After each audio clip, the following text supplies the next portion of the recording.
Hello, this is a video tutorial for Elegy for solo violin by Jeffery Wilson. Now, this is a great piece, so I'm gonna play through it first, and then I'm gonna give some small tips about how to work on it, and also how to get it to a performance level.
This is a delightful piece for solo violin.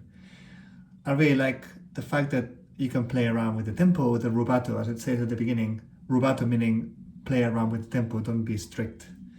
I really like that, and I also like the fact that it has different sections with different characters, and exploring that is what brings the music to life. Now, how to work on this piece? I think first of all, just get the notes right, and very important that from the agitato, from 16, we are not in major or minor, we are in a different mode.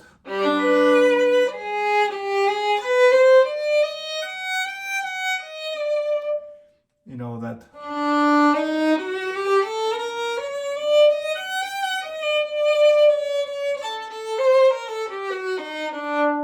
That kind of double harmonic minor scale, which is used so much in Hebrew and Arabic music and Middle Eastern music. So that's important as a distinction, that every time you have an agitato section, it will be in that mode. So be careful with intonation and the notes. And for that,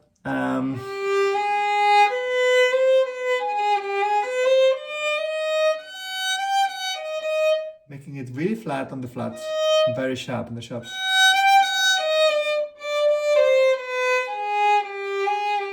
It will really help. I think in this bit in general, since it's violin solo as well, keeping the intonation very tight.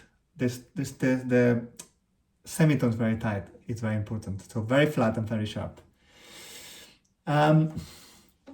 It's important as well in some sections to keep it in a different position so that when we are going, for example, I'm going to talk about bar 11.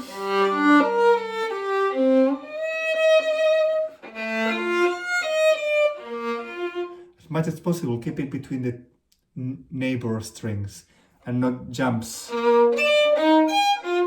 Because then you can do the legato that is asking you to do. So the fingering should go according to that.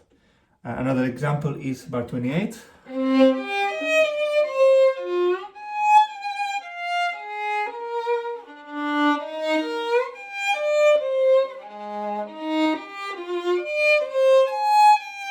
It's possible to do it all very legato if you keep shifting up and down. Another different section is, for example, bar 52.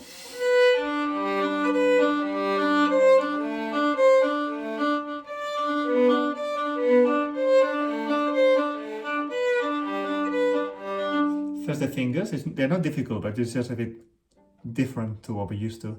And then the bowing.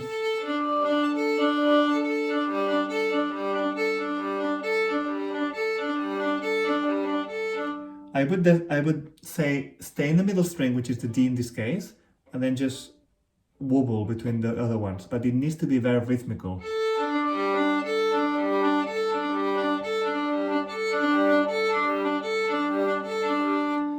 And then later again.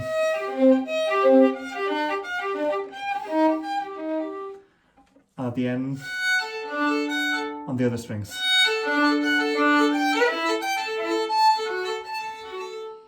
I think it's important to keep it very rhythmical. You can change the tempo a little bit, but not... That doesn't work. It needs to be rhythmical. Pizzicatos and other chords, when we have that little thing in front, spread it. You can hold them, but not all at once. Different from bar 16, should be more as an attack, as a one. So that should be the difference between that and then.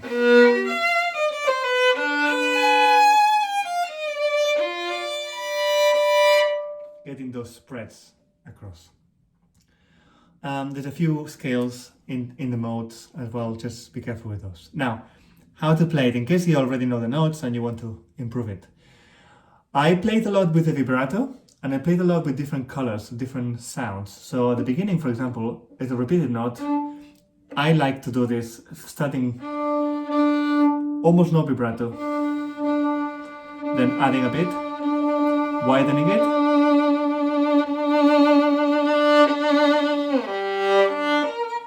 you don't have to do that, it doesn't say anywhere, but I think it's nice because you can play with one note and make a variety of sounds.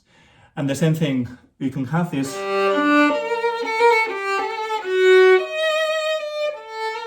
first time it's also forte. When it comes back, it's not exactly the same, but bar 20 is piano.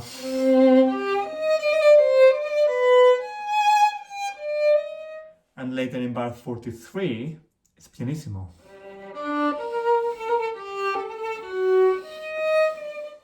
we don't want to be playing it the same every single time. So finding different colors for each time will be the magic to this piece. And then we have that minor at the beginning.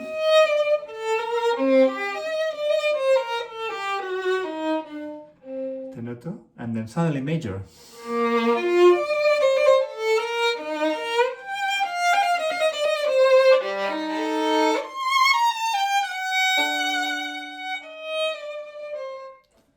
So I think it's quite nice to play with the major and the minor and the modes and how that changes the way we play it. And I think if you do that and you really explore different sounds, different colors, and move around the tempo, depending on how you feel the music should be, I think you're going to get a great performance of this piece. Hope you enjoy it.